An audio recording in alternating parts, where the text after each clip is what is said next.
तीनों लोकों के स्वामी सर्वशक्तिमान भगवान विष्णु को नमन करते हुए मैं एक राज्य के लिए नीति शास्त्र के सिद्धांतों को कहता हूँ। मैं यह सूत्र अनेक शास्त्रों का आधार लेकर कह रहा हूँ। जो व्यक्ति शास्त्रों के सूत्रों का अभ्यास करके ज्ञान ग्रहण करेगा उसे अत्यंत वैभवशाली कर्तव्य के सिद्धांत ज्ञात होंगे। उसे इस बात का पता चलेगा कि किन बातों का अनुसरण करना चाहिए और किन बातों का नहीं। उसे अच्छाई और बुराई का भी ज्ञात होगा। अंततः उसे सर्वोत्तम का भी ज्ञान होगा।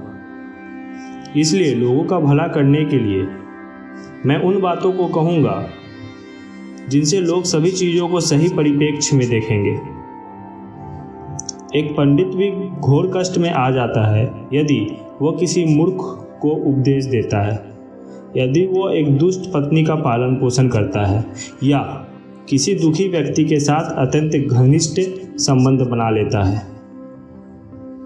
दुष्ट पत्नी, झूठा मित्र, बदमाश नौकर और सर्प के साथ निवास साक्षात मृत्यु के समान है। व्यक्ति को आने वाली मुसीबतों से निपटने के लिए धन संचय करना चाहिए। उसे धन संपदा त्याग कर भी पत्नी की सुरक्षा करनी चाहिए। लेकिन यदि आत्मा की सुरक्षा की बात आती है तो उसे धन और पत्नी दोनों को तुच्छ समझना चाहिए। भविष्य में आने वाली मुसीबतों के लिए धन एकत्रित करे। ऐसा ना सोचे कि धनवान व्यक्ति को मुसीबत कैसी। जब धन साथ छोड़ता है धन तेजी से घटने लगता है। उस देश में निवास ना करे जहां आपकी कोई इज्जत नहीं हो, जहां आप रोजगार नहीं कमा सकते, जहां आपका कोई मित्र नहीं और जहां आप कोई ज्ञान अर्जित ना कर सके।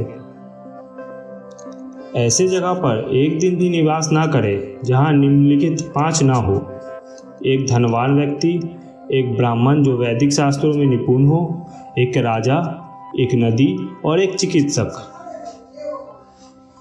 बुद्धिमान व्यक्ति को ऐसे देश में कभी नहीं जाना चाहिए जहां रोजगार कमाने का कोई माध्यम ना हो, जहां लोगों को किसी बात का भय ना हो, जहां लोगों को किसी बात का लज्जा ना हो, जहां लोग बुद्धिमान ना हो और जहां लोगों की वृत्ति दान धर्म करने की ना हो। नौकर की परीक्षा तब करे जब वो कर्तव्य का पालन ना कर रहा हो। रिश्तेदार की परीक्षा तब करें जब आप मुसीबत में हो। मित्र की परीक्षा विपरीत परिस्थितियों में करें और जब आपका वक्त अच्छा ना चल रहा हो तब आप अपनी पत्नी का परीक्षा करें।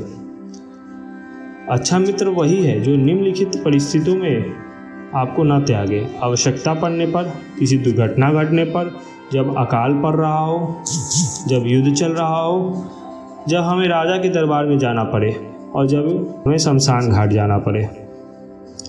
जो व्यक्ति किसी नाशवान चीज़ के लिए भी कभी नाश नहीं होने वाली चीज़ों को छोड़ देता है तो उसके हाथ से अविनाशी वस्तु तो चली ही जाती है और इसमें कोई संदेह नहीं है कि नाशवान को भी वो खो देता है।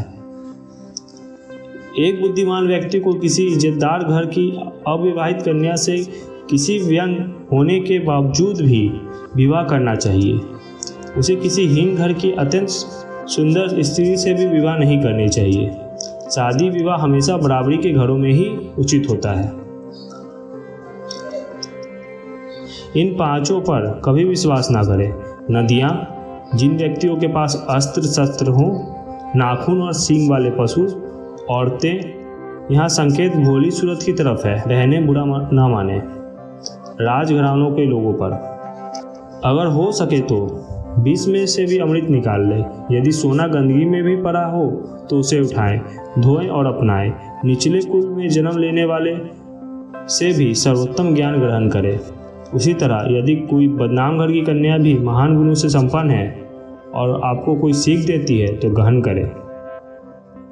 महिलाओं में पुरुषों की अपेक्षा भूख 2 गुना, लज्जा 4 गुना, साहस 6 गुना और काम 8 गुना होती है।